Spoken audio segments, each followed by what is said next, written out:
emergency for the first time in about... This is Jim, and Receiving this message. We are Ken Jennings and John Roderick. We speak to you from our present, which we can only assume is your distant past, the turbulent time that was the early 21st century. Fearing the great cataclysm that will surely befall our civilization, we began this monumental reference of strange and obscure human knowledge. These recordings represent our attempt to compile and preserve wonders and esoterica that would otherwise be lost. So whether you're listening from an advanced civilization or have just reinvented the technology to decrypt our transmissions, this is our legacy to you. This is our time capsule. This is the Omnibus.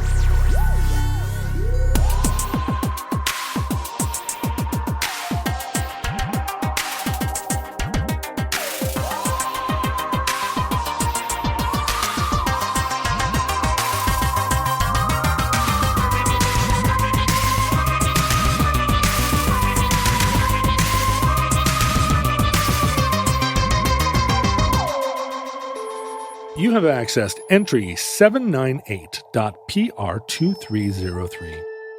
Certificate number 24537. Modernist Cuisine. In addition to cutaways, we also explain physics.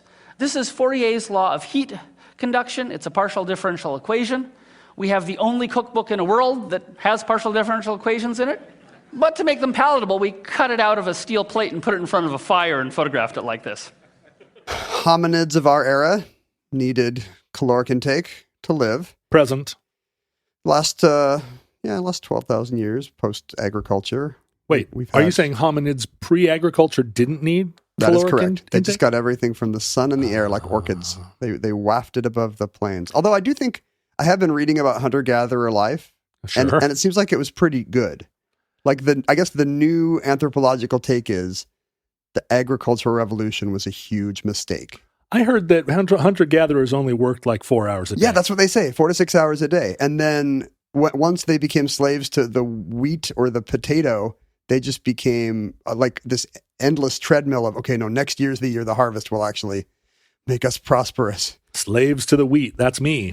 And it just happened so slowly that nobody was ever like, look, what if we just went back to looking for rabbits and berries and wild onions? Well, no, that's interesting because my daughter and I were out for a walk the other day, and I said, let's imagine that you and I suddenly needed to hunt for our food.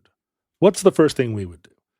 And so we started to walk through the woods, and we were playing this game like... Oh, you weren't going to like loot a neighbor's kitchen? No, we weren't doing we weren't going to steal an airplane. What if the zombies are here? No, but like, how would we hunt? And she said, well, we would throw a rock.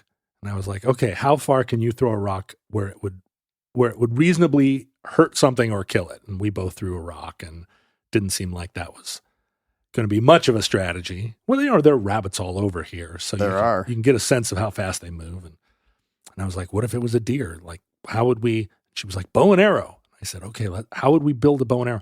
So we worked on it all afternoon, and we came to the conclusion that it was going to be this was the point of the exercise. It was going to be really hard if we had to kill our own food. It's important to teach your kids that foraging doesn't work.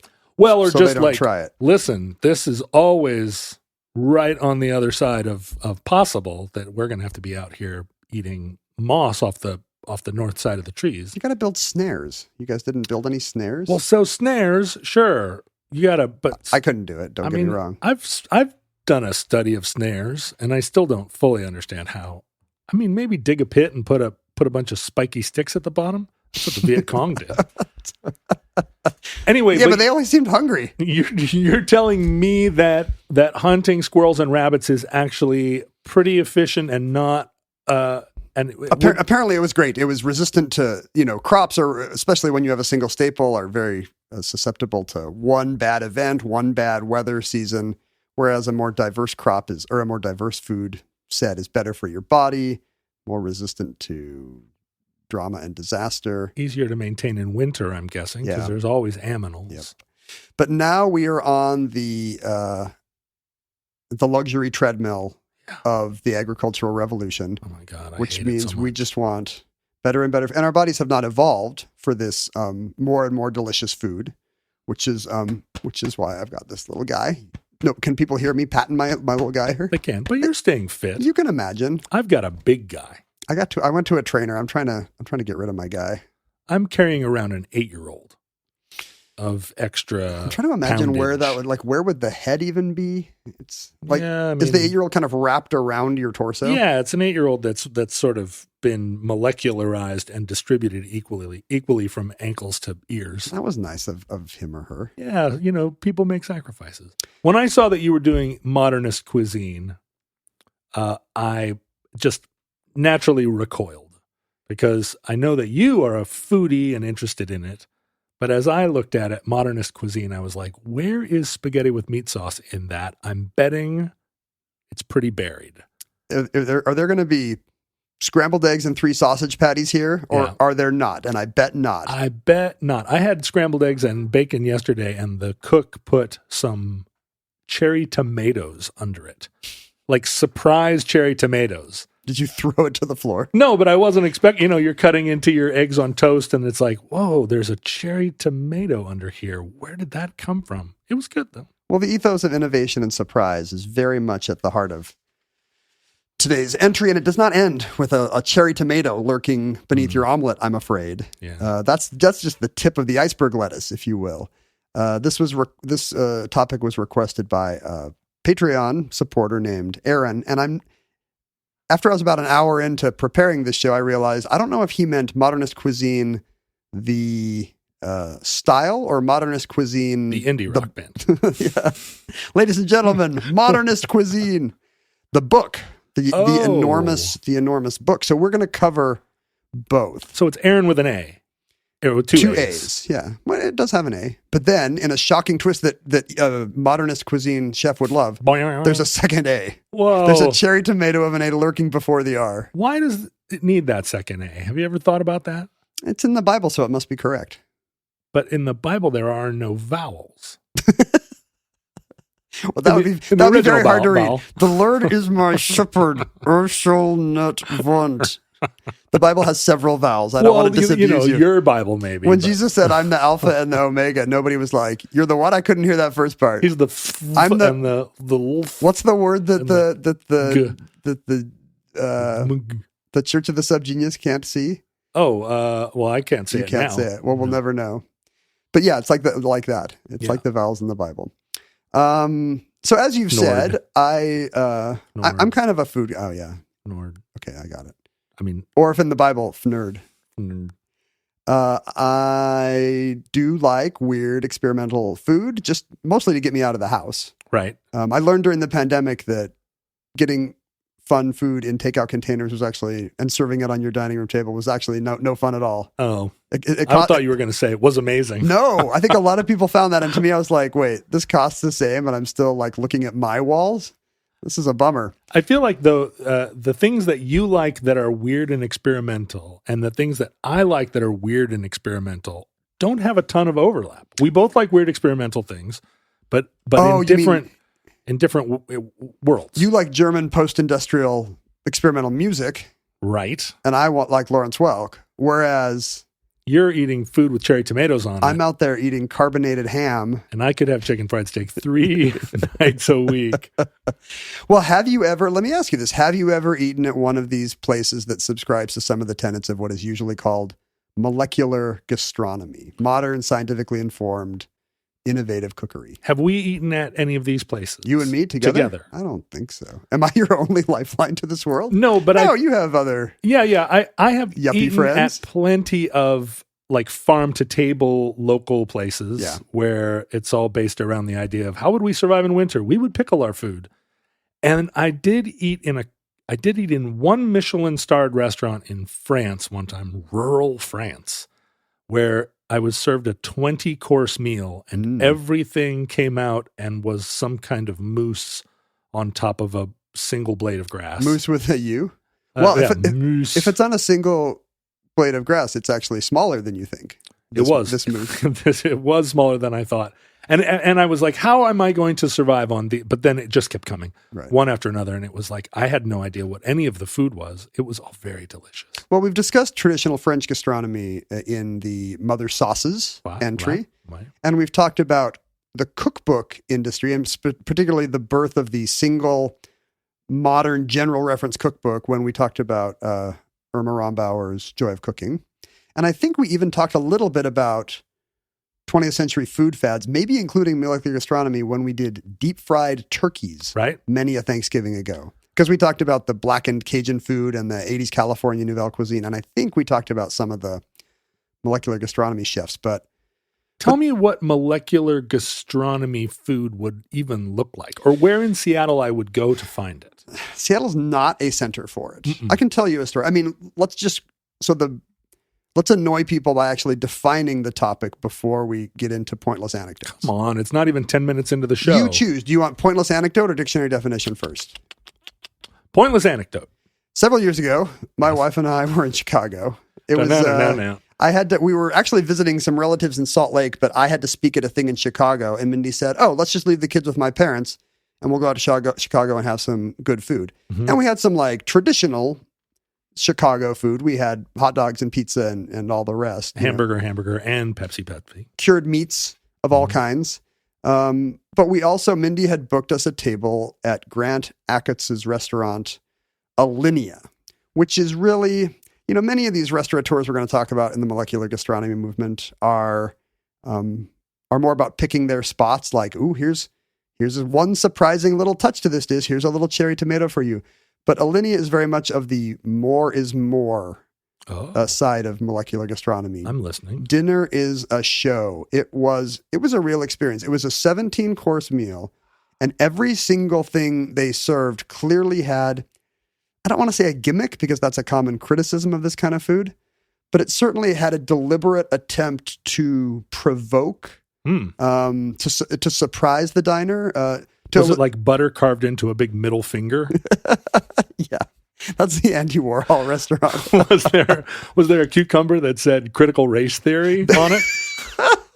There were definitely culinary equivalents of butter shaped like a middle finger, especially maybe to a homespun Ron Swanson type, such as yourself. The very first thing they brought us with no explanation, were 2 blocks of ice with a tube-shaped hole, and then a glass straw you could insert into the hole and slurp out some kind of butternut squash puree from a block of ice. So this is just a prank. The whole thing is a prank. You're going to find out that literally every course, and perhaps the bill, was a prank. The straw or the ice, I'm not sure, are designed such that when you drink your delicious cold squash soup, which couldn't be more than a single sip. Right. It's a shot. You're taking a shot of squash. If that reminds you of your college days and with Squanto in Plymouth Rock. It was designed to make a loud slurp sound that would shock you, make you feel bad about your etiquette, and get a giggle from neighboring tables. And we had actually been seated, they seat people in kind of maybe 5 to 10 minute increments, so they're not having to serve everyone the same course at once. And we happened to be the first seating. So at the time we embarrassingly slurped our squash, no other table had experienced it, and every eye in the place was on us having our little squash milkshake. So you're saying that the ice cube is formed in some way like a gurgle pitcher so that you can't sip it without slurping. It has some acoustic trick. It's the ocarina of time, but full of squash. This is like 3 pranks in one. Does every one of them have it's not just a prank, but then there's a twist to the prank? Basically, yes. And everybody, there's a jacket code, so everybody there is dressed real nicely, but then, everything they serve you is going to be crazy and playful. This next plate smells like farts. There is a lot of multi-sensory stuff. Not farts so much, but, then it was just kind of 4 single bites of fish, but it included weird combinations. Stuff you'd never had before served with another thing you'd never had before. Sea urchin with white chocolate yuzu and wasabi. And everybody in the restaurant is getting the same set of foods. It's a set 17-course menu. I felt kind of lucky that we were getting it first because none of the stuff was surprise. It was we had seen before. Right. Then there was some kind of crispy fish skin served in a terrarium with a lime foam. Kaffir lime. Have you ever had a lime turned into foam? No. I've had foam and I've had lime, but yes. Well, look what's going on now. Did you eat the terrarium as well? Was it like a crunchy terrarium? No, very few things come on plates. I mean, in some cases you do eat the containers, but mostly it's like Now, given what we're charging you, we know you've had fish before, but have you ever had it in a terrarium? Did you eat sushi off of a stripper's back? No. Oh. Although the main reason is because there were no women in the place. Mindy noticed immediately. What? Was that part of the prank? We saw maybe 20 front of house servers, even his kitchen staff, all men. And at some point, Mindy asked, like, don't any women work here? And the guy was kind of vague, like, yeah, a few, although, we've lost a few. Yeah. There's the one. Traditionally. No, she's gone. Yeah, exactly. I mean, traditionally, it's a hard field for women to break into, and I think there are many barriers to entry with the kind of behavior you see from egotistical chefs. I'm not saying anything about this particular Well, now tell me, place, because but it seems like food service is an easy place for women to break up into up to a point. And where is that break I think point? it was very similar to the thing we were always talking about with computer punch card programmers, where as soon as there was prestige to it, I see. then these celebrity chefs were like, well, I guess this is where men get famous. So, Right. so none of you miss it. Or yeah, why don't you come over here and, and baste me next? Right. Turn this lime into a mousse. Seattle has seen some Or of a foam. Yeah, exactly. Seattle has seen some of that kind of culinary foam, unfortunately. Then they served us something that was a dish that was designed to match a painting on the wall. They had actually brought in different paintings to match the colors of this dish, which had corn served 3 ways, including... I've had corn served 3 ways. Yeah, me But too. that's part of the experimental side of my life that you wouldn't be into. This has creamed corn and grits and cornbread. All together in a milkshake. This was more like, this has some burnt corn tassel. It's got some, I think it's wheat lacoche, this fungus, corn smut that grows on corn. Corn smut? You don't want to eat corn smut? This is when you eat corn off a stripper. This is really triggering me. So was it a situation where, like your house, they bought the paintings first and then made the food match the paintings? Or like my mom's house, where she made the food first and then bought paintings to match it? I think this is a place where the menu maybe changes once a month or so, and the paintings change as well. The idea is to encourage repeated visits from the rich and famous, I think. Yeah. Then there was a brook trout fish and chips, where the chips were also made of fish, if you can get your mind around this paradox. Mm-hmm. There was a little soup called hot potato, where there was a hot baby potato and a black truffle impaled above a bowl, and you had to pull out a toothpick, making the thing plop into the cold potato soup with a satisfying plop, and then you just tossed it back like a shot. So it was like an escape room. Yes, you had to unlock the potato puzzle if you wanted to enjoy both temperatures. Was it A clear potato. what you were meant to do in or did the waiter explain it to you? I could definitely see a course at this place some month where the waiter says, try to figure this out. Good luck. I'll give you a hint. B equals 4. Right. And there's some chocolate series of locks or The whatever. key is made of fish, but the lock Right. cannot stand fish. Yes, the figs will recoil from the caviar. No, there were instructions, and which was good because you don't want to drink any of these things wrong. You feel like you're being led through a performance art, basically. Yeah. There was a mushroom course serving on pine needles, so you would smell pine needles as you ate your matsutake mushrooms with pork belly and huckleberry. Then there was a single ravioli on a spoon that had some kind of liquefied truffle that would explode in your mouth. This is one of the chemistry techniques we'll talk about in molecular gastronomy, is just changing the form of things. Things that you expect to be liquid are now jellies. Things that you would expect to be solid are now liquid. Was the spoon made of an octopus? The spoon, I'm looking at pictures right now because Mindy was smart and took pictures. It's amazing how bad cameras were in 2012. Yeah. In all these pictures, I'm like, I look like a Polaroid from like a Christmas when I'm 6 opening my sled or roller skates. Like it's so funny how good cameras got in 10 years. Then there was a mystery lamb course. Oh, you were asking if it was an escape room. Yeah. This is more like a choose your own adventure book where they serve you, a very simple thing with 3 kinds of lamb, but then they give you this massive, it looks like it's the size of the table, this massive 10 by 6 platter where there's literally 60 different sides that you can eat with your lamb. Oh. Like no 2 are alike, and it's this grid, like a Scrabble board. You can't possibly try all 60 of them. You couldn't because you only have, 3 wedges of lamb shank or whatever it was. Now, is this one of, I'm getting the sense that there's a time limit to how long you're allowed to contemplate this next dish before, because if everybody, if like it's Right. a 5-minute stagger, If there's a it's like, second seating coming let's in go, kiddo. at 8:30 or 9. Yeah, I think we ended up eating everything. Oh, I think Mindy's blog says she wanted to keep eating everything. Mindy's blog? Mindy has an old blog How did I not know about Mindy's blog? because it ended in ignominy in 2014 or something. See. But she didn't think it was still up. We had to dig this out so that I could see these pictures. The internet remembers. Yeah, so she just kept eating, and I was like, you don't have to eat them all. What? Of course you have to eat them all. I think she was actually right in hindsight. They But, cost $50 each, I'm guessing. but they're all weird. It's just some little square that has, kiwi fruit and rabbit bacon. And then next to it, there's a thing that has sauerkraut made from some weird kind of kale and this is all meant to go on the lamb? Or yeah, it's just a little bite of something to eat with your lamb, but you decide which of these 60 lamb adventures you want. You can't do all those little ramekins as oyster shooters. Just go down and just shoot them all one at a time, 60 of them. What if you just, it would be hilarious just to watch the server's face if you get this giant Scrabble grid of 60 things and then you start stirring them around like you're eating, bibimbap or a rice bowl. That's what I would do. I just think these all go really well together.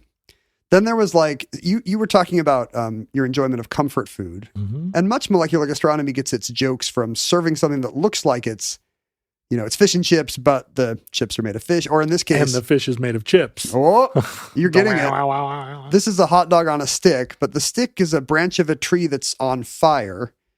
The hot dog is not a hot dog, but it's like breaded and fried woodcock, so it's a little more like a fritter than a sausage. And, they put out the fire when they give it to you, but the flames are still smoking. So you're very much having kind of a campfire experience with your little final entree. But you're meant to hold it? It's a hot dog on a stick. So you're not meant to hold it by the stick. It's not like a corn dog. I think you could, man. Could you pick it up maybe you could pick it up. They serve it in kind of this little... these metal prongs that look like one of those thick gimmicks you scratch your head with in Sharper Image. You know what I'm talking about? Yeah, with the thin metal filaments that go here. That's meant to make you, wow. It makes you smart and zen. I just can't even believe how much I feel. It's served in kind of a little one of those upside down, but I think maybe you do lift it out by the still smoking stick to have more of a s'more-y experience. Then they gave us 5 types of ginger, also on metal prongs as a palate cleanser. That was the last savory course, but then there were 3 dessert courses. The first one had a bunch of sorbets, including carrot.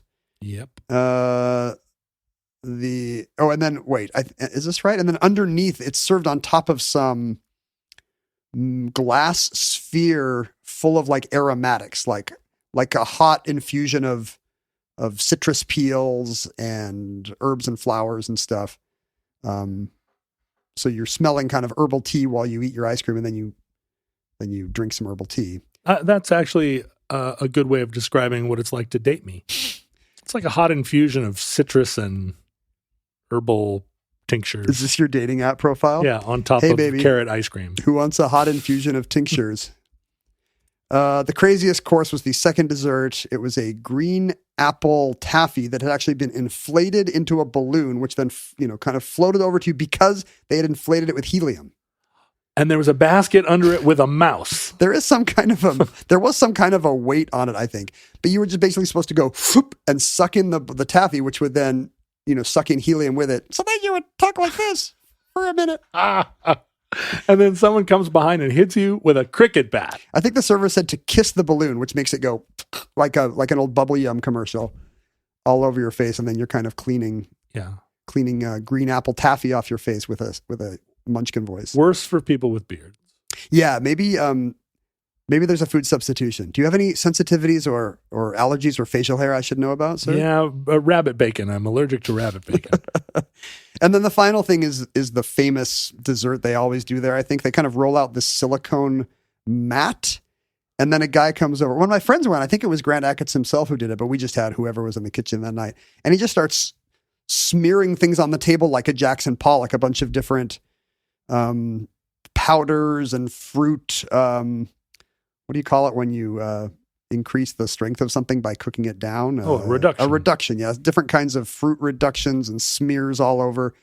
And then there was this he took a bowl lined with chocolate and poured dried ice, which immediately solidified the thing and like made some kind of ice cream inside it. And then he smashed that on the table. So shards of chocolate piñata, just newly born chocolate piñata, hatch all over your table along with all the meringue or nougat or whatever was in it. So it's like a Gallagher show. It's basically a Gallagher show, but they must be very good at it because I don't remember any spatter or they don't hand out aprons like Gallagher does. Right. Anyway, the whole thing seemed like it could have been a candid camera, even to somebody like me who likes trying new kinds of restaurants. The whole thing felt like I was being punked, maybe. The thing about how would you have reacted to something like that? Well, yeah, I was talking to a mental health professional yesterday who was explaining, the way, I don't know, you don't use mental health professionals because you're a Christian Scientist, but... No, I use them for my purposes. I send them on errands. Oh, I see. Right. Sometimes I pit them against each other.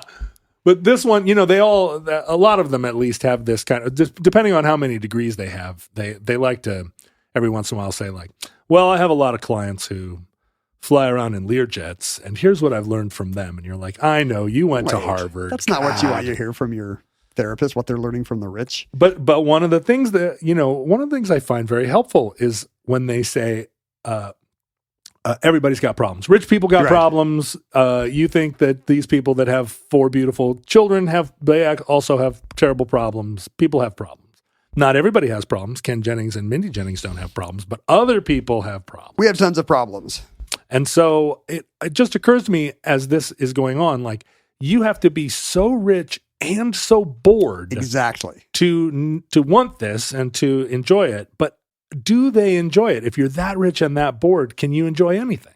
Right. It's always the looky-loos like us that are taking cell phone photos. Yeah, and you guys are like, oh my God, this is hilarious. The hedge fund guy at the next table is like, yawn. Is this the only, are you kidding me? Brook trout, really? Wasn't it sturgeon last month? Chips out of fish out of chips? Come on. It feels a little bit like American Psycho. This is something I want to interrogate about this because from the outside, it very much looks like this is a decadent culture in decline where a tiny group of people have unlimited money to throw at bread and circuses like this, except the bread is made out of fennel. Circus, and the circuses are made out of bread. So how is this related to that restaurant in Denmark where they actually go down on the beach and pick stuff up that's washed up on the beach and serve it to you? Right.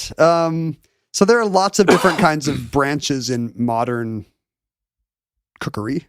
I don't want to say modernist cuisine since that name's kind of been appropriated for this chemistry-based stuff.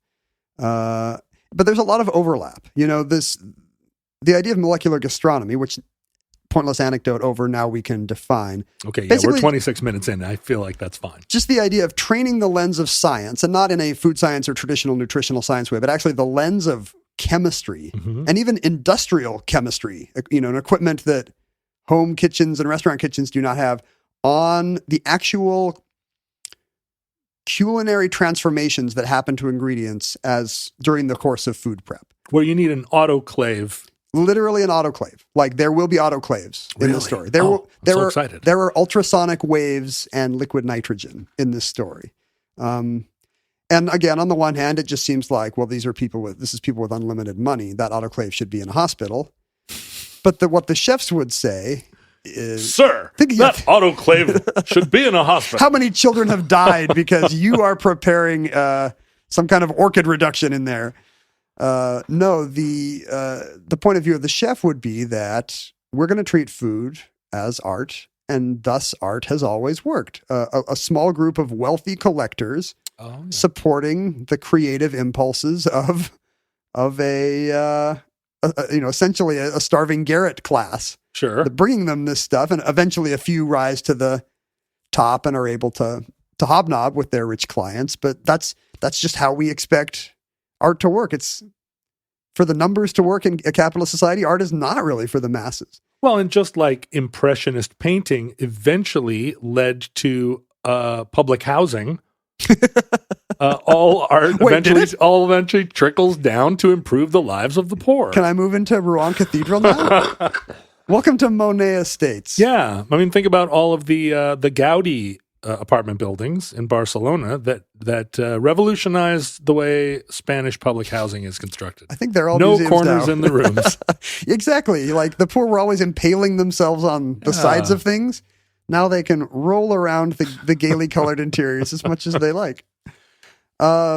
This entry is titled Modernist Cuisine because that's the term preferred by a local boy, Seattle's own Nathan Mervold. Oh, Nathan Mervold. Do you know Mervold? Have you ever? I saw him at Bumbershoot once, but I guess you were not the interviewer at that show. No, he didn't come on my show.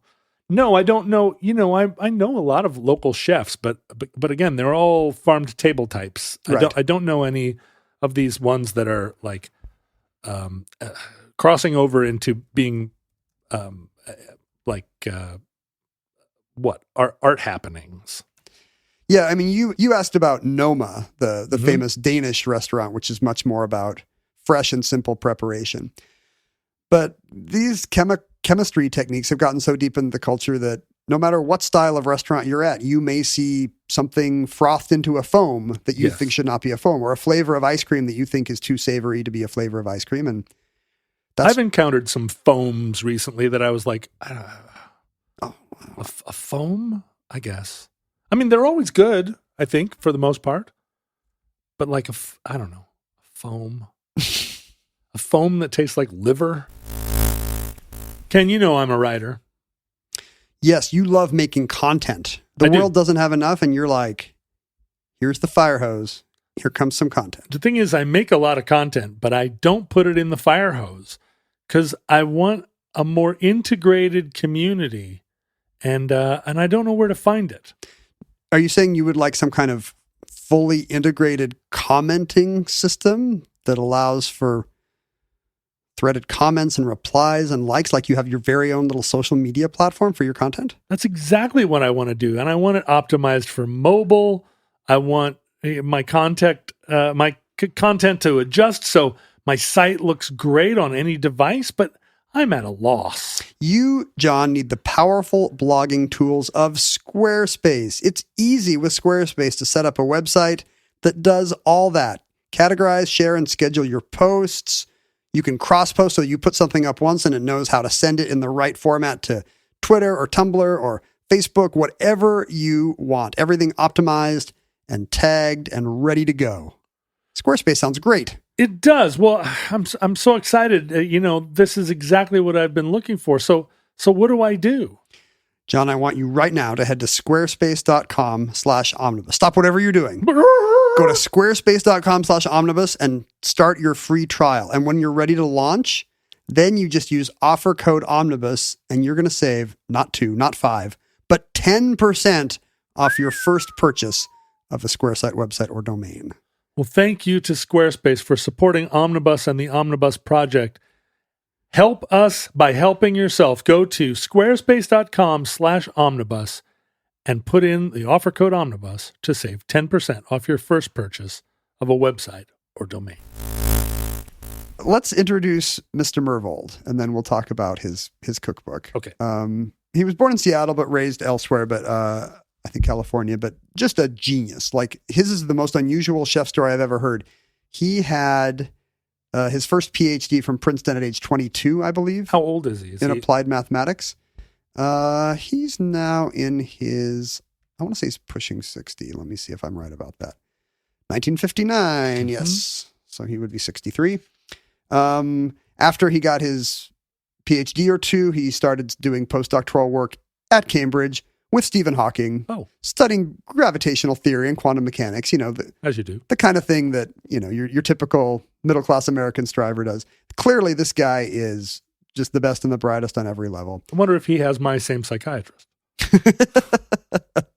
I think he might be able to afford an even higher class of psychiatrist. His, after his company was purchased by Microsoft in the 90s, he spent 13 years there. He was regular. He was the first CTO of Microsoft. Microsoft had never had a chief technological officer before 1996 because it was effectively they were all Gates and Allen, CTOs. Yeah, but from 1996 to 1999, he was the company's first CTO, And his net worth at the time he walked in 1999 was reckoned to be upwards of $650 million. Right. So he could have an army of therapists. Yeah, right. Lucian Freud was his therapist. I mean, he is, as we'll see, an art lover. He at 1999, I believe, is when he took a sabbatical from Microsoft and kind of walked away. I mean, he didn't walk away from the tech world, but this guy, unlike many that I've experienced in that sector, is a true Renaissance person. He's an award-winning nature and wildlife photographer. I mean, they all fancy themselves as true Renaissance people. Right, but this guy actually has the resume to back him up. Like, this guy has done peer-reviewed, journal-published work on, like, so many sciences that have nothing to do with Microsoft operating systems. Like, he's an astronomer who argues with the people in the field about what size, how you calculate the size of asteroids. He's a dinosaur nerd who also has invented a new way to detect fossils. I think. Wait, he doesn't have that house in yeah. Madrona with the life-size dinosaur in it? That's the guy. You've been by it? I've seen it. I was on a boat and I was like, wait, this guy's got a Tyrannosaurus Rex in his living room. He has multiple Tyrannosaurus Rexes in his living room. Wow. Like, this guy's not just one T-Rex rich. I know exactly where he lives. That's quite a house. Do you want to go egg it or something? We should get in our boat and go over there. Well, I bet he's got a really low Erdos number. We should land in his yard and say, look, let's co-author a paper. You should egg it with jellied spheres that look like eggs, but make a slurping sound as they roll down your window. But are actually made of lobster and jicama. It's so funny because that house has for a long time stuck in my mind as an example of don't give people in Medina too much money because here's what happens. But I didn't realize he wasn't just collecting dinosaurs because he was rich. He probably found them all. Yeah, right. On the property, perhaps. Those are just all his backyard dinosaurs. I don't think there are that many dinosaurs in Medina. Washington has almost no dinosaur fossils, right? It's kind of a bummer. Well, they're all covered with 1,000 layers of hummus. Oh, you're just saying we haven't dug enough. We need more hobby tunnelers to unleash the power, the hidden power of all our dinosaur bones. So he's a dinosaur hunter. He's a climate change guy. I think has all this theoretical work on what to do if you could you put enough sulfur in the atmosphere to counteract global warming. He's got a new Are you asking? I say yes. Yeah, let's just try it. Make the whole world smell like farts. I feel like you spend a lot of your day trying to put enough sulfur into the atmosphere to counteract global warming. It's like hobby tunneling. He's got a new kind of nuclear plant he's invented. I mean, a lot of his day job today is this what he calls a patent incubator to help empower small inventors, but what in practice turns out to be a patent troll company, like buying up a lot of stuff and then engaging in litigation from, just to get settlements from adjacent technology in the name of protecting these little inventors. But coincidentally, really, we know some people who know him, and I guess the one time Maria Semple met him, I think, or at least the first time she met him, she was just like, so what's all that patent troll stuff? Did you read the story about you in the Wall Street Journal? Like, what do you... How did he like that? Apparently, he really just rolled with it and was super kind of open and friendly. I've seen him speak, and I know people who know him, and he seems to be a lovely guy. Apart from you saw him speak at Bumbershoot. He did a thing about. Right, you were saying. It was kind of like molecular gastronomy for dummies. Basically, he put Pop Rocks in chocolate and handed it out, and was like, "See how it's a totally different experience? You've had Pop Rocks, you've had chocolate. These are like things a child would eat, but something different goes on when the chocolate like pops in your mouth. Yeah." And that's kind of the ethos of, let's get to his main love, I think, for most of his life has been food. When Myhrvold was 9, he actually made a Thanksgiving dinner from scratch for his family. This was like his project. He went to the public library and brought home a stack of books and learned how to candy yams and all the rest. And as a father of an 11-year-old, that seems amazing to me. Yeah, every time I think about, I read about these, the little kids who live in Lake Titicaca or whatever, and they get up every morning and sweep the barge and rebait all the hooks. And I'm like, my kids just leave their clothes next to the hamper. Or those little Japanese babies that get sent on incredible missions across Tokyo for that crazy television show. Exactly. None of them get hit by Datsuns. It's amazing. They can barely climb a set of stairs, but it's like, go get a fish and bring it home. They do have a little orange flag or something.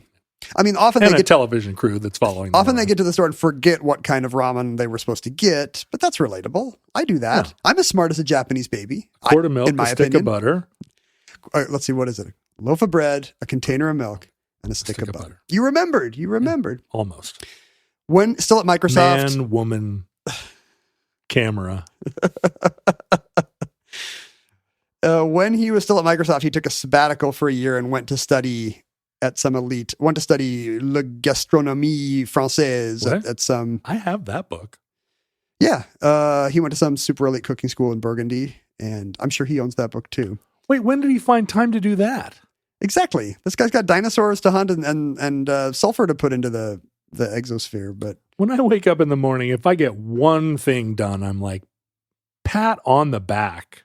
I tell myself that when you have this kind of money, you have a staff of people that make all these goals super attainable, because all you have to do is tip 6 dominoes. Right. And suddenly there's a new model of power plant. Or they're putting your slippers on already and handing you your coffee. Right. Maybe he's invented something to spill him out of bed like Wallace and Gromit or whatever into his chef's apron, into his Batmobile.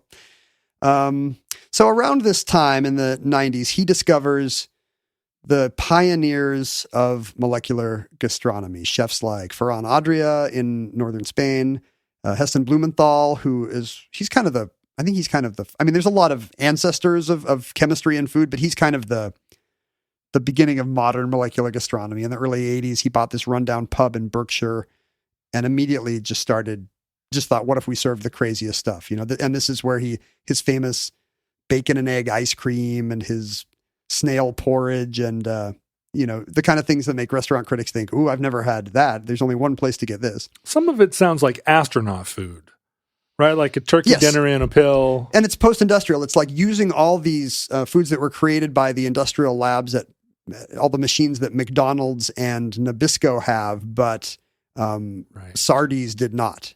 What are the new possibilities now? And it combines, like you say, the classic French perfectionism of the le gastronomique, plus this American empiricism that we see in like America's Test Kitchen from the 80s on. Like, okay, there's 26 ways to make a chocolate chip cookie. We're going to turn the cold eye of efficiency on. Yeah. How much should you brown the butter? And scientifically, rationally, should there be walnuts? And, so you get these cookbooks that are like consumer reports for food, basically. Like, we've done the work and this is the pecan pie to make. This is the only way to roast a chicken. Somehow every can of Chef Boyardee mini ravioli tastes exactly the same. And you have no idea what's in it. How can that possibly be? Given that every cow has its own personality and its own eyelashes, and every cherry tomato grows differently under the sun. McDonald's wants to deliver you 9 McNuggets that taste exactly the same as every other McNugget you've ever had every time. Can confirm that the McNuggets do not taste the same because every 15th has a beak in it. I thought you were going to say every 15 years I have one and you can see them change over time. I haven't had one for years, but when they first debuted, do you remember like you would sometimes get a McNugget that was a wrong McNugget? Oh no, you were probably in Korea at the time. No, I remember when McNuggets came out. I remember I was like, oh, this one's delicious. Wow, this one's amazing. And then there was one that, that was like, had a claw. I naively thought they were actual parts of a chicken. Chunks of chicken. I didn't realize they had been pressed into 4 approved shapes. Do you know this? They've got the ball, the bell, the bone, and there's like four permitted shapes into which McNuggets are pressed. I didn't know that. They're made of pink slime, but chicken pink slime? Yeah, it's like chicken gets pureed and other fillers get added and then it all gets deep fried. And it's delicious because McDonald's has a great food lab that has turned the cold eye of science onto how can we tickle your taste buds the most. Right. And these chefs like Adrienne Blumenthal and then Wiley Dufresne were like, there's no reason fine dining shouldn't do that. Why shouldn't this wine sauce taste the intensest it possibly can, or why shouldn't this soup be, the coldest it can scientifically be served? Okay. I'm into this now. Oh, now that it's got the food labs of Nabisco and Kellogg's involved. Now that I see that it's a logical extension of if we're throwing chickens into a hopper and making this mass food, making goo that tastes good and that sells by the millions, why wouldn't you put organic something in there and try and make a different thing? And you can still use the weird ingredients that these manufacturers popularized. We can still get methyl cellulose and agar and make, jelly up little beads of whatever. Like the food will often have, something about it will be unexpected is kind of the ethos as I understand it. It'll be a texture you've never eaten before. That's where Blumenthal's and Adria's foams came from. Is just, nobody's ever injected carbon dioxide into your food. Let's try that. It'll be so light, it'll be like you're barely eating it. Right. But it still tastes like steak. Exactly. Yeah. It'll have the intense flavor that these food labs can maximize, but something will be different. It'll be an unexpected temperature because we'll use liquid nitrogen or dry ice, or it'll be an unexpected flavor. We talked about the ice cream that was savory. I've been to, or something about the shape, the preparation of it. They popularized using gelatins to serve things that look like caviars, but are in fact made from Cornish game hen or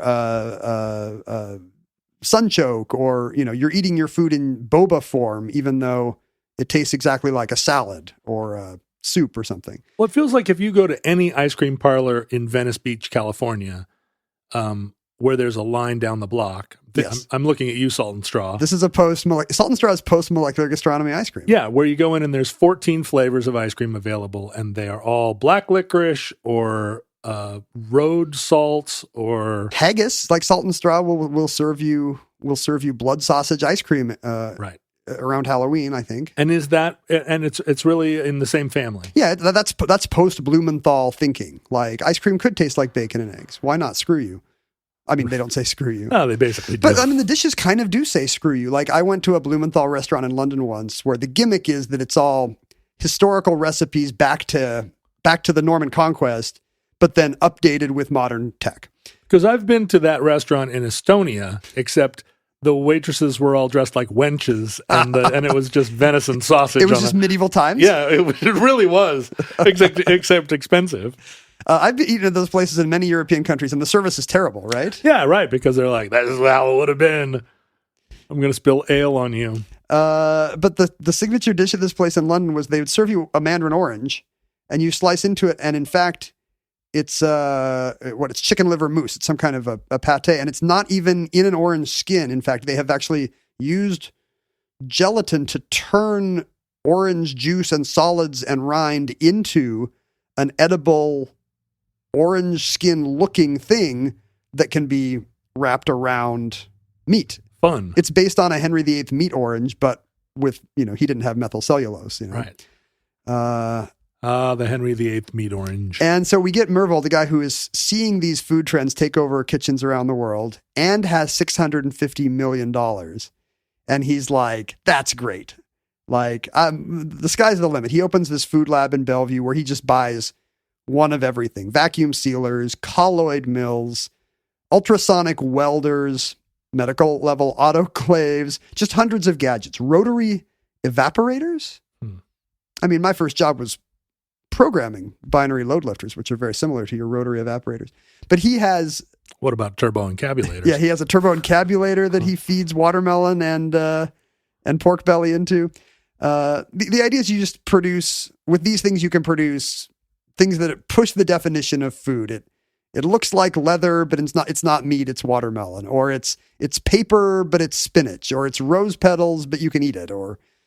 So this is a test kitchen, but he's not actually making this stuff to like, it doesn't seem like any of this food travels well. Right. You're not going to make a Henry VIII blood meat orange and then put it in a shrink wrap and sell it at Whole Foods. My guess is he's approaching this the way a laboratory scientist was. He's like, I'm going to push forward the field. And maybe, I bet he has dinner parties for small groups of East Side elites. Right. Where he's like, you're never going to believe, see if you can taste what's in this. And his guests are like, oh, Nathan, look, you need to crinkle it and sprinkle it over the other food before you eat it. Tee-hee. It's like those parties in those homes. They all of a sudden there are like 50 staff. Where did they come from? You have 50 people working for this dinner party? There's only like 18 people here.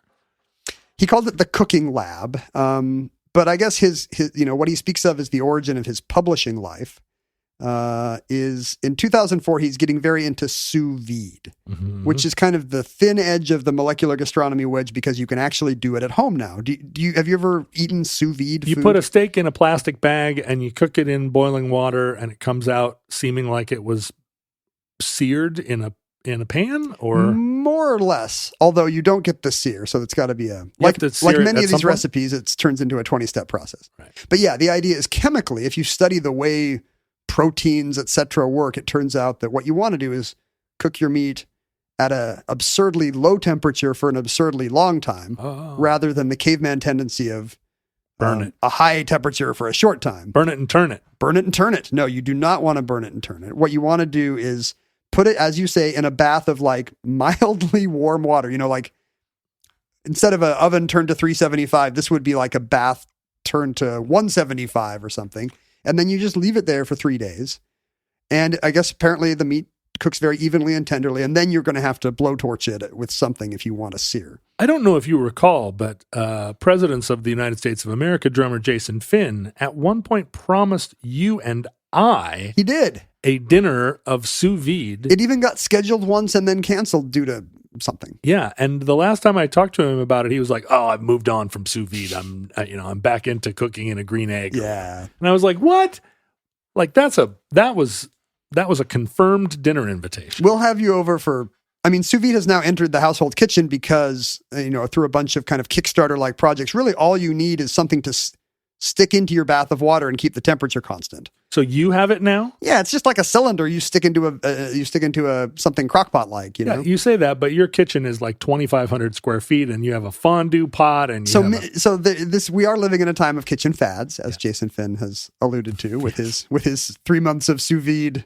He buys a new coffee maker every 3 months. Right. He's like, "Oh, that old coffee maker didn't." And we are not immune from that, you know. Like Mindy will be like, "Ooh, what's this new thing?" And of course, I'm always trying to figure out what you give the woman who has everything. So I'm certainly enabling this every birthday and Christmas. Like, oh, look at this. There's a new kind of mandolin. You're not slicing your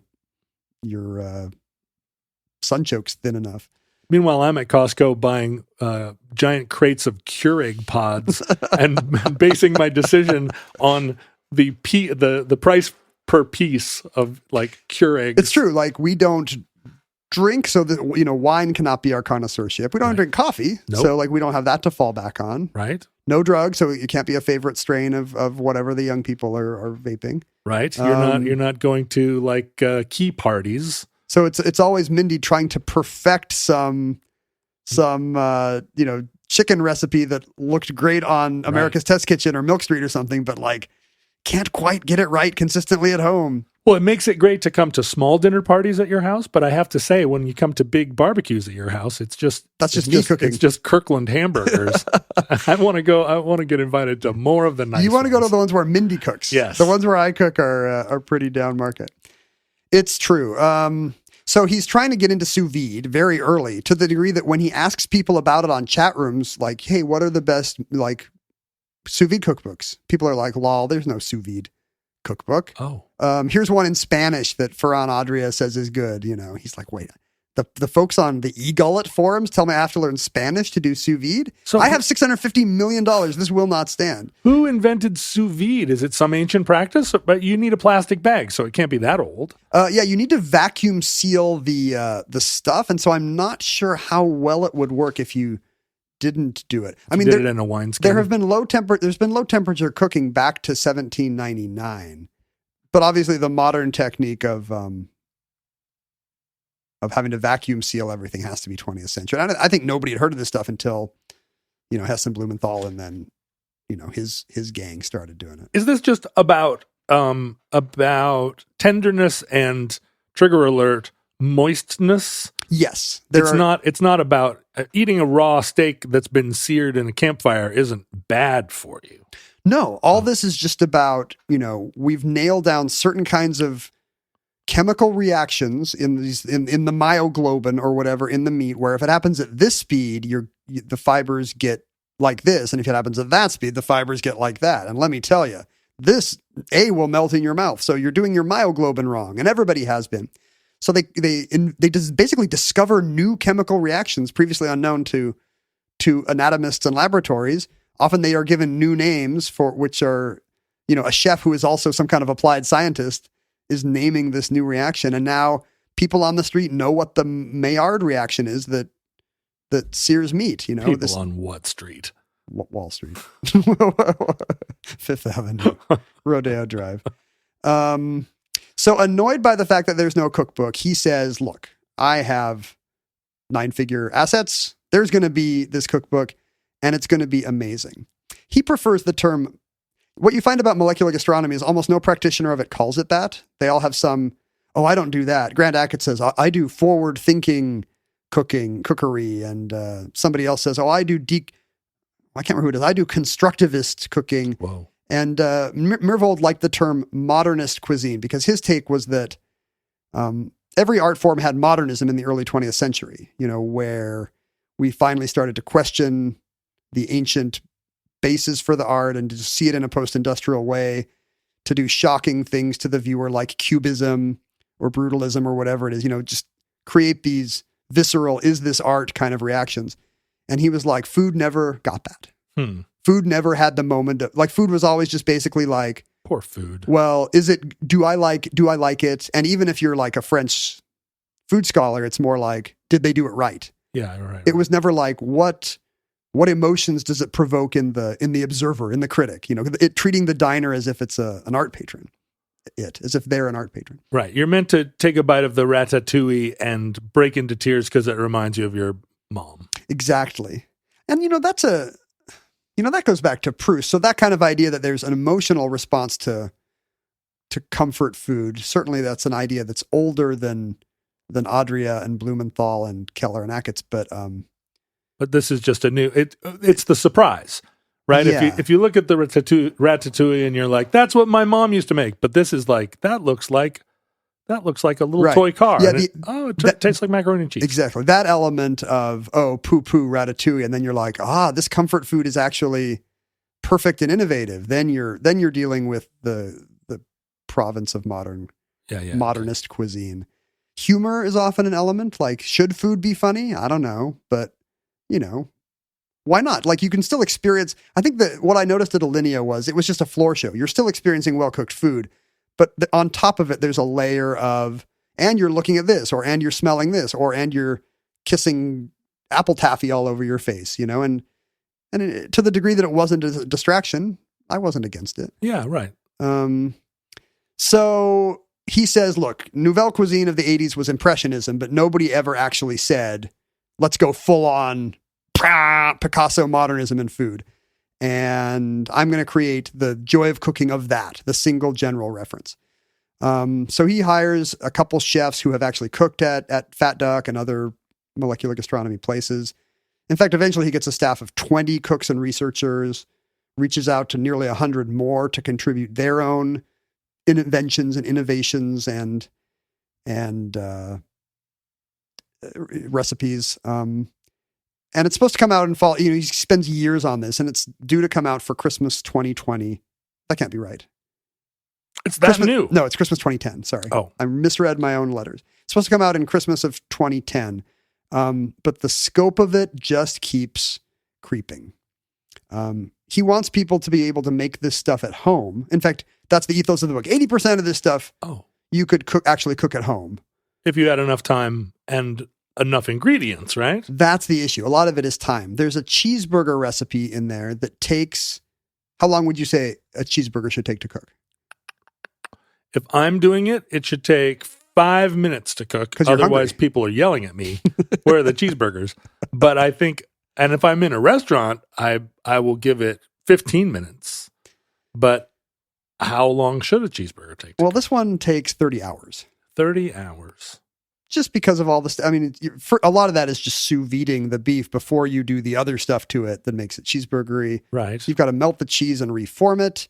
You've got to vacuum compress your heirloom tomato. You've got to bake your own brioche buns and then somehow saute them in beef suet. I always feel when I'm presented with a meal like this that I should eat it really slowly. Exactly. Because how can you, if you take a bite of it and you're like, wow, you also, and then I guess this is why the portions are so small, because you get used to anything. Right. So by your third bite, you're like, yep. You want that one intense blast, and then I'm going to wow you with something else. Yeah. I mean, I learn and relearn this all the time, that if you take one spoonful of ice cream, you've already had the 80% of the pleasure. Yeah, that's it. It's not going to get any better. You're just going to get inured to it, and then the rest of it is just shoveling fat. But we've all got this forwards or hindbrain that's like, finish that bowl. Yeah. Like who knows when winter is coming.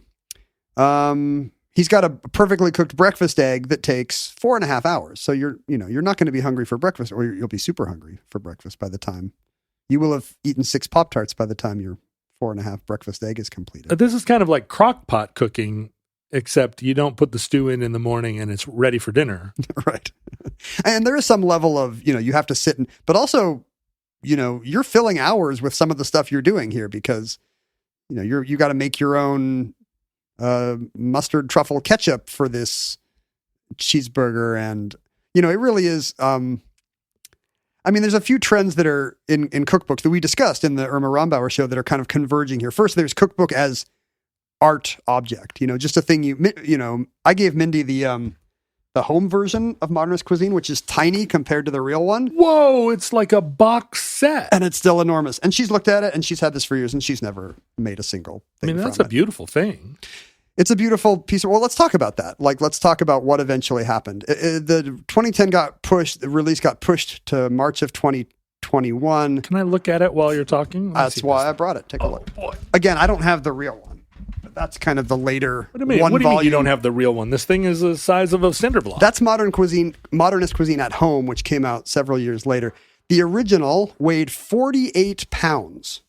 The full 6-volume version, which also has I think a separate spiral-bound kitchen manual. So it's like the Oxford English Dictionary. Yeah. The ink alone weighs 4 pounds. It's 2,400 pages. Whoa. He decided he couldn't find a publisher for it. Like the only publisher he found said, well, I'll do 3,000 of these as a favor. Well, here's a pressure cooked paella. It only takes 25 minutes, and paella takes longer than 25 minutes. Well, that's pretty good. Yeah, I think these recipes here are chosen for what should I make for dinner tomorrow? Yeah. Okay. And not what's a fun thing to spend a weekend on if I'm a huge foodie. Here's some yakitori that takes 25 hours. But they really do go nuts. You read interviews with these guys and they're like, French fries are good, but what would happen if you blast them with ultrasonic waves? And it turns out it extrudes all the starch so that when you fry it, the starch makes little cute hairy filaments. And they're like, this is good. It's really crunchy. But now there's not enough starch inside the French fries. So now we have to figure out a second process that'll infuse new starch into the French fries to replace the stuff that we cavitated out.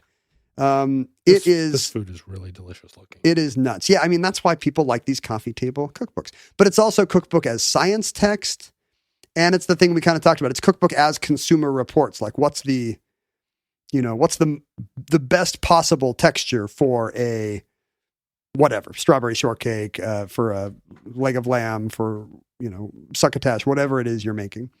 I didn't expect these to show. This is kind of what an egg looks like to your mom.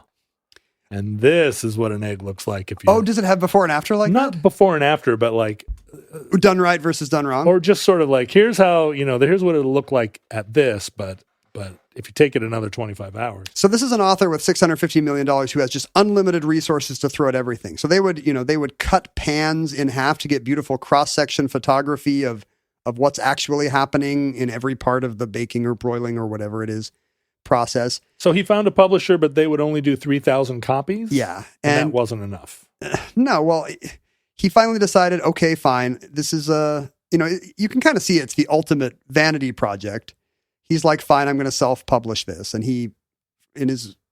with his own dime, he prints 6,000 copies. And the food world is already buzzing. Everybody who's heard about this is like, you've never seen a cookbook like this before. So you've got all these celebrity chefs with 1 million followers. David Chang or whoever is like, I'm going to be getting this on opening day. This is going to change my life. This guy cut a microwave oven in half somehow. So exactly. So all these home kitchen people who are like, well, now I'm going to be like David Chang if I have this.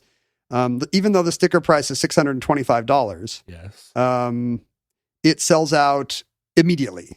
Suddenly, nobody can get a copy of this book. What seemed like a huge quixotic vanity project on behalf of a guy with too much money became the most successful self-published book of all time. He immediately went back to press for another 25,000. Do we say quixotic on this show? Is that one of our words? you mean a weird pronunciation or? Yeah. Is that like? Do you say quixotic? No. Well, chaotic. Wouldn't that sound? Am I wrong in saying that? That seems like a chaotic way to say. Don Quixote, and it's chaotic instead of quixotic. I mean, I like it. I'll say it that way. I think quixotic might be right, but there definitely is a thing where if you say something the hyper-correct way, like every time Alex Trebek ever said Don Juan, because that's the correct way to say the Byron poem. Oh, really? Yeah, he got letters. It came, because that came from a time when that was the way anglicized people anglicized it. Such an Alex Trebek. And he would get letters, and he'd be Alex. like, "Byron said Don Juan. You can tell by how it scans." But anyway, so this thing, he is now in the decade plus that modernist cuisine has been in high end kitchens of the absurdly rich.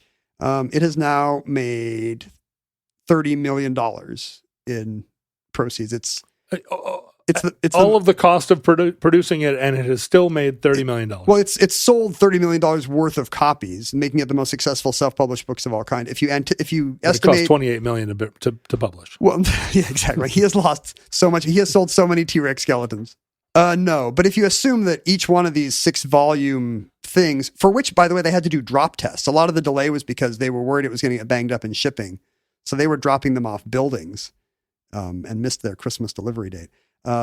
If you assume that it costs, somewhere between $100 and $200 to print each copy, he still made about over $5 million in profit. He can't go wrong, this character. It turns out that the rich, given endless resources, get richer. Wow. It makes me almost want to hold up this sign, but Nathan's a nice guy, apart from the patent trolling. I don't think any of this is compatible with Marxism. Not a single thing. Not a single thing you've said. Because art should be for the people. Right. Yes. I mean, it is hard. No? I mean, at least I don't know. That's one difference between these culinary arts and visual arts, is that presumably from the beginning of modernism on, any common man could go down to the art gallery and put down their tuppence and see cubism or abstract expressionism or futurism or whatever it was. But the whole suprematism. Art is meant for the people logic is what Napster users used to justify not paying me for the music I made. So that what you do is you go to Alinea, you eat your 17-course dinner, and then you run out the door. Ha ha ha ha. That's compatible with Marxism. And that concludes Modernist Cuisine. Entry 798.PR2303. Certificate number 24537. In the omnibus. In the unlikely event that social media still exists in your era, and the even more unlikely event that you are ever able to afford or have the time to enjoy one of these insane molecular meals. No, this is a post-scarcity world where your replicators will just make for you sure. a hot dog on a burning stick. I'm guessing that some futurelings are listening to this program going, wait a minute, I sound like this molecular cuisine. Maybe molecular cuisine will make the eventual inheritors of the earth. It's true. What do you have to, all these labs are like, what can I inject into this foam next? Like, what's the one ingredient that's going to make it sentient? Yeah. And then it comes roiling out of your saucepan and it takes over your lab. Yeah, you're gonna try and infuse some ketchup with carbon dioxide and it's going to come to life. Because regular laboratory scientists knew they shouldn't do this, but your chefs were wondering if they could, and they never thought about if they should. It's Frankenstein. You can find on Facebook, Twitter, and Instagram all kinds of photos of Mindy making fondue over on Ken's social media. I don't think you actually can. It doesn't sound like it. But we do like fondue. As much as I would like to post Mindy's pictures of fondue, I never get invited over to dinner at the nice parties. I'm just one of the hoi polloi. You can find us at Omnibus Project, at Ken Jennings, at John Roderick. You can email us at theomnibusproject@gmail.com. I would especially encourage you to argue with Ken about the pronunciation of Don Juan. I think a lot of people out there probably know way more about this kind of food culture than we do, and we're going to get some interesting responses. We have a lot of scientists and science-adjacent people listening to the show. And you and I are just kind of mild enthusiasts of this kind of cookery. So. We are grateful to sequester most of them over on Facebook or other social media sites. So they can't get into trouble. Yeah, they can yell at each other over there. Hell is other people. But they also celebrate one another, and they celebrate the entire catalog of Omnibus. So go look up Futurelings and go on there and ask. I think the first question you should ask is, why do they put an L in Soviet?